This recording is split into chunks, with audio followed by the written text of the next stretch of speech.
भाई जो गुरु वचन पे डट गे, कट गे फंद चुरा। कबीर सतगुरु के उपदेश का सुनिया एक विचार, जय सतगुरु मिलते नहीं जाते नरक द्वार। कि मैं अपने पूज्य गुरुदेव भगवान के कितने गुणगान करूं, मैं उनकी कितनी महिमा करूं।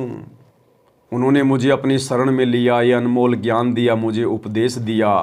अब यदि मैं विचार करता हूं, नाम उपदेश से पहले वाले अपने जीवन पर एक नज़र डालता हूं, तो मेरा तो जानवरों जैसा जीवन था, पशु जैसा जीवन था। अपने स्वार्थ के लिए ना जाने कितने लोगों को दुखी कर देता था, झूठ बोलता था, छल कपट करता था। थोड़ी बहुत कोई सरकारी नौकरी थी तो पता नहीं रिश्वत लेना, लोगों को दुखी करना, भ्रष्टाचार करना, काला बाजारी करना, मिलावट करना, मन में तरह तरह के कुविचार पाल के बैठे रहना, गंदी नज़र, चोरी जारी व्यभिचार, हर प्रकार से काल ने हमें गंदगी में सड़ा रखा था। और यदि हमें गुरु ना मिलते तो वर्तमान समय तक तो ना जाने हमारे ऊपर क्या क्या कुकर्म ये काल लागू कर देता, हमें घोर नरक का भागी बना देता। हो सकता है हमारा शरीर भी छूट जाता, हो सकता है किसी कुकर्म के कारण हम जेल में सड़ रहे होते। और आज गुरुदेव भगवान ने उपदेश देकर हमें धो मांझ कर अपने ज्ञान से, अपने आशीर्वाद से आज हमें इतना पाक और पवित्र बना दिया, इतना शुद्ध बना दिया कि आज हम चींटी को मारना तो दूर, यदि चींटी अपने रास्ते जा रही है हम उसको परेशान भी नहीं कर सकते, हम कोई व्यवधान भी नहीं कर सकते। आज यदि हमें कोई कहे कि ये चींटी जो आप देख रहे हो, आप इस चींटी को मार दीजिएगा, आपको 20 करोड़ रुपए मिलेंगे, आप ये चींटी मार दो।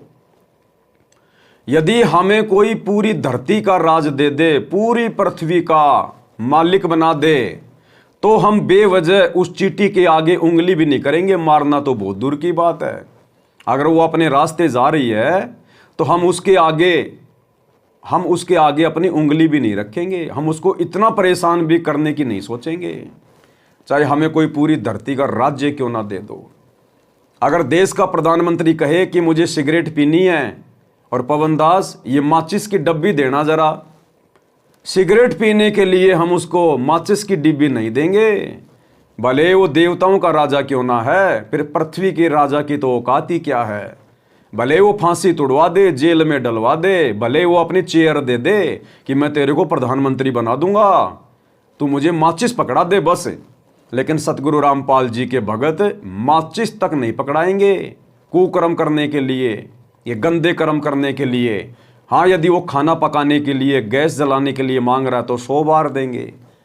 लेकिन जो नियम, जो मर्यादाएं हमें गुरुदेव ने हमें दे दी, उन मर्यादाओं के विरुद्ध यदि हमें कोई कितना ही लालच दे, कितना ही लोभ दे, कितना ही डराए, धमकाए, प्रेशर डाले, हम बिल्कुल नहीं झुकेंगे, अपने गुरु के वचन की लाज रखेंगे।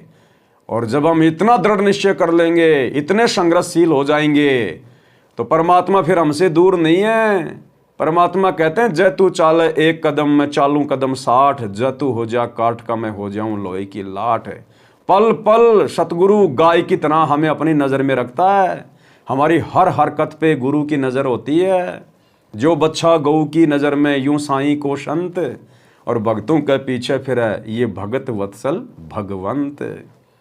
तो यदि हम गुरुदेव भगवान के उपकार पर एक नज़र डालें तो भाई और बहनों, गुरुदेव ने हमें जानवर से देवता बना दिया, मानुष से देवता किया और करत न लागी वार।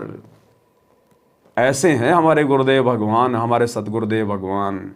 तो ये अनमोल कार्य परमेश्वर के बिना, कबीर देव के बिना कोई गुरु नहीं कर सकता, कोई आम व्यक्ति नहीं कर सकता। तो हमारे गुरुदेव स्वयं पूर्ण ब्रह्म परमेश्वर हैं।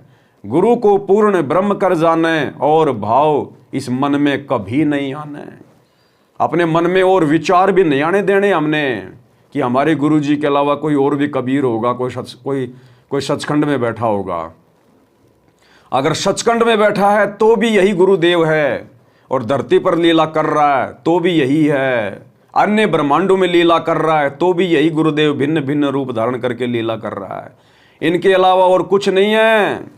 गरीब दास तेरे रूप बिन और न दूजा अंश, इस परमेश्वर के बिना और कोई नहीं है। नरक द्वार में दूत सब करते खेचा तान, उनसे कभू नहीं छूटता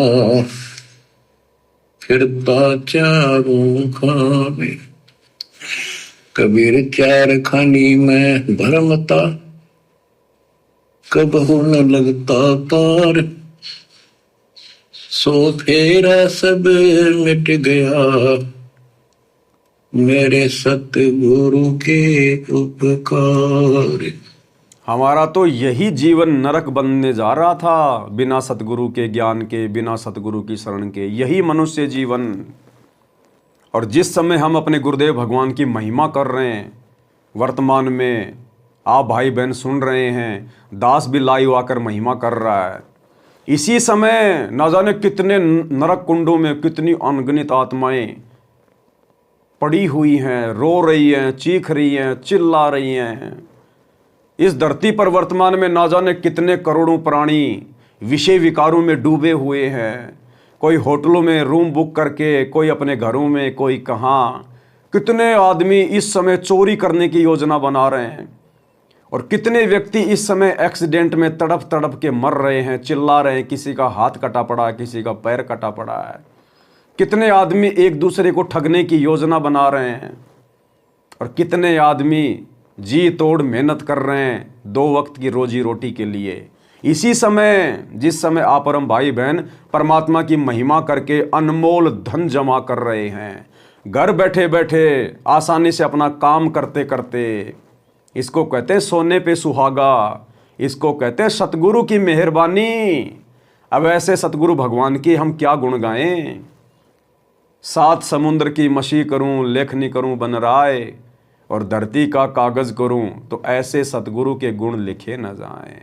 ऐसे दयालु हैं गुरुदेव भाई जो गुरु वचन पे डट गे, कट गे फंद 84 के।